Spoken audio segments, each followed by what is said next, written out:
Good morning, MYDO Tackle Talk. Okay, you've been watching me make those big traces day after day. Let's make a normal trace, a small trace for Couta. Just a normal trace that you can catch Dorado and Couta or anything else like you like. So first of all, I've made this one with single wire number 7 because it's more of a stealth model. It's going to get number 5 leader. And in Durban, the okes want number 4 leader. Or number 3. Number 3 I even heard. Down here on the south coast and up there in Mozambique, we fish a bit heavier. We haven't got the scarcity problems of Durban or whatever the story is. So, and up in Mozambique, you're going to hook a big fish and then it's dropper is the weak link of the whole lot. So I'm going to make number 7.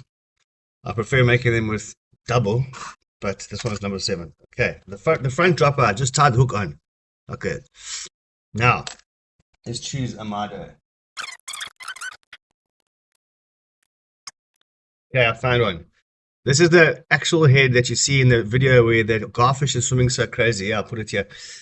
I'm not sure. This swims really good, eh? So this is a 1 ounce. And it's more than enough to slow troll a Couta bait along with this here. Maybe a live bait, drift, whatever. Yeah, let's get cracking. So first of all, we've got to thread these two together to be adjustable once again. It's a little bit tricky, but anyway, through the little gap that's been left there, let me put my eyes closer and then I can do it over there. There.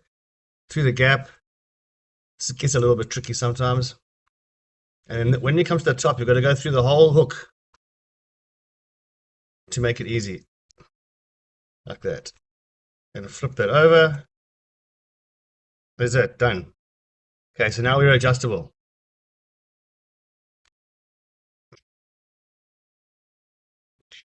So this would handle like a shad or a bunny or a sardine range, Gets out to about mackerel size, and if it gets too big or if you get a red eye or something else, you can just adjust it in to the right size. And it's very important that that hook here is in the very tail of the fish. It's got to sit right in the exact right place. Okay, let's put the head on. Now I'm going to go to number 5 wire. Just the lighter the leader, the better. But next thing you hook a big GTA. With number 6 or number 7 in front, and with my double droppers, those big tough grumpy fish like the GTs that don't really break the trace that easy if it's a double. But okay, back to this one. We're just gonna make this a nice mellow one for the tail fishing in general. So the story I was showing to you before, but I'm gonna put the video up. This one's not going in so lacquer, so I'm going to take my pliers and make a little like a bend on the end there, so it doesn't be so sharp, and it slides in much easier. But look, I'll make the traces. If you want to make your own traces, that's why I'm showing you, because I'd encourage you to make your own traces. It's very rewarding. Okay, then you put that little kink. There's the MYDO, there's that thing there, and this just goes straight through. You can go through both the wire and the hook here. It doesn't really matter because this hook will never come out. Okay, there we go, and there we go. I can't see. There it is. Okay, then you pull the whole lot together. Doink. And there's the hook and the trace all in the right place. Okay. Now this front knot, I think I have explained, it can be a little bit difficult, and also especially if it's number 5 like this. So you've got to start slowly and then tighten up the kinks as you go. Just tighten up as you go, and then you can put the barrel in the end.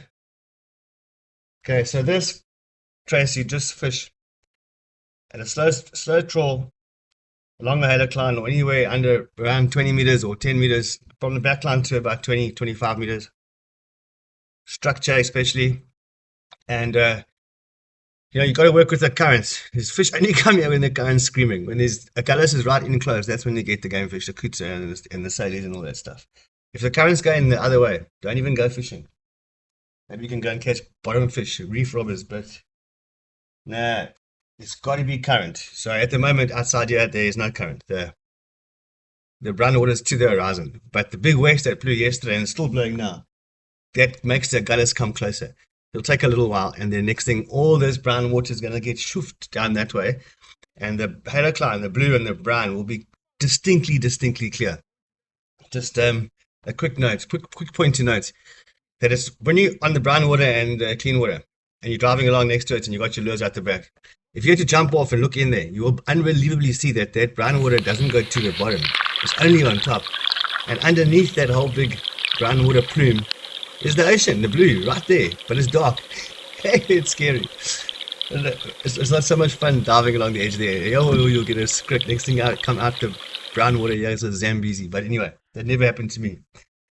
Yet. Okay, we're gonna put a tiny swivel on there because it's meant to be stealth, and then slow trawl around the reefs, around KZN, anywhere, Cape Viral, Sedona, anywhere where 25 meters or less, that kind of stuff. Okay. You can buy this stuff on the sardine.coza/MYDO, and you can watch more on YouTube. This channel here, MYDO Tackle Talk. It's a lot of fun. You can like and subscribe. Just get in touch with me and tell me where you're going fishing and we can work it out. So, ciao.